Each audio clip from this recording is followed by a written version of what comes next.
ชายของห้องน้ำกันเพิ่งจะเปลี่ยนเสื้อผ้าเพิ่งไปลงสระว่ายน้ำเพิ่งเลยเปลี่ยนเสื้อผ้าสั้นนี้สั้นที่16เด็กไฟอยู่ในลิฟต์ค่ะ Come on, boy.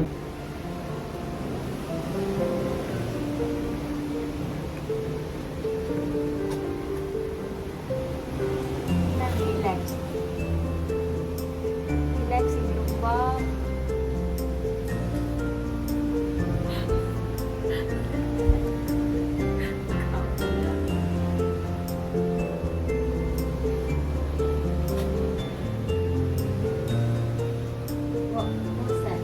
Atlantic Ocean No. Caribbean. Atlantic Ocean Caribbean. No, Caribbean, man. ว่าทะเลแอตแลนติกทะเลแคริบเบียนว่าแอตแลนติกซีอุ้ยแท็กซี่อยู่ก็เลยนกก็ค่ะหมูนก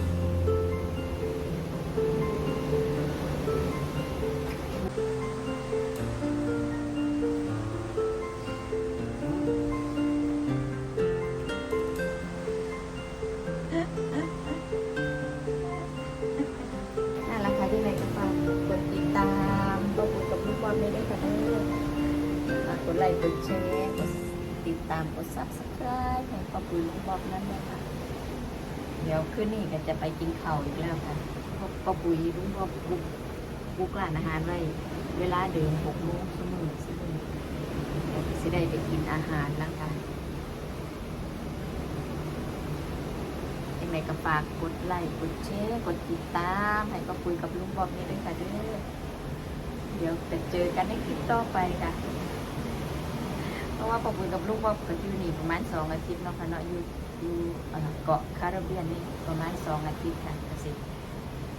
ตอนเช้าก็สิตอนกลางคืนอยู่ในเรือตอนเช้าก็จะไปขึ้นอีกเกาะคือเศร้าขึ้นมาไปขึ้นอีกเกาะหนึ่งเศร้าขึ้นมาไปขึ้นอีกเกาะหนึ่งนี่ใช่ไหมนั่นแหละค่ะแต่ว่าเมื่อนี้อยู่ในเรือเมื่อเรื่องนี้ก็อยู่ในเรืออีกทั้งคืนค่ะยังไงกันเจอกันในคลิปต่อไปด้วยค่ะเด้อบ๊ายบายค่ะบ๊ายบายสวัสดีค่ะอย่าลืมกดติดตามกดไลค์กดแชร์ให้ก็คุยกับลุงบอมด้วยค่ะเด้อเจอกันในคลิปต่อไปค่ะ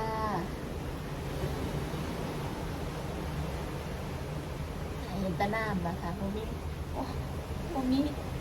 พื้นดินให้เห็นเนาะช่วงนี้คลิปนี้ให้เห็นตะน้ำค่ะ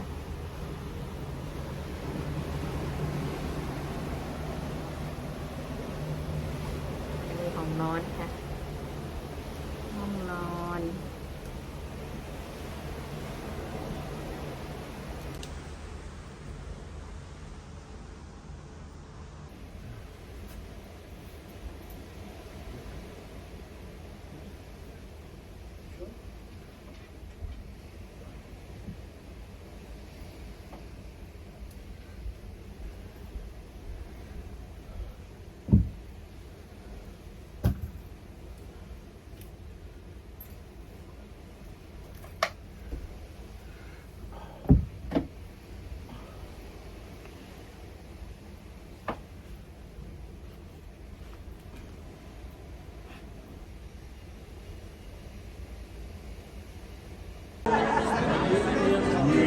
You can put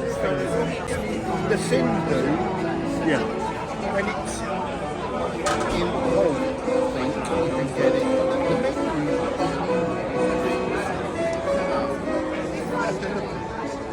Very good.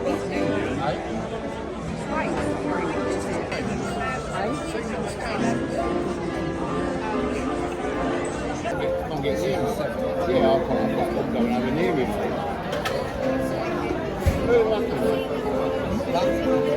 3,322 of you. There are 1,173 newcomers to P&O Cruises. Welcome to the newcomers. Hands up if you're a newcomer to P&O. Yes, usually a bit more boisterous. not least because you've learned how to get 2 glasses of champagne. Anyway, the newcomers and the regular cruisers, it's great to have you back on board, and it's great to have this party running up and running again.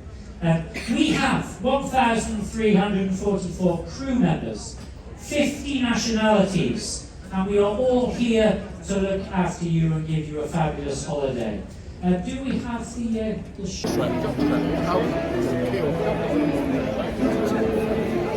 Rachel better take jacket off. Aye. Shouldn't have Rachel.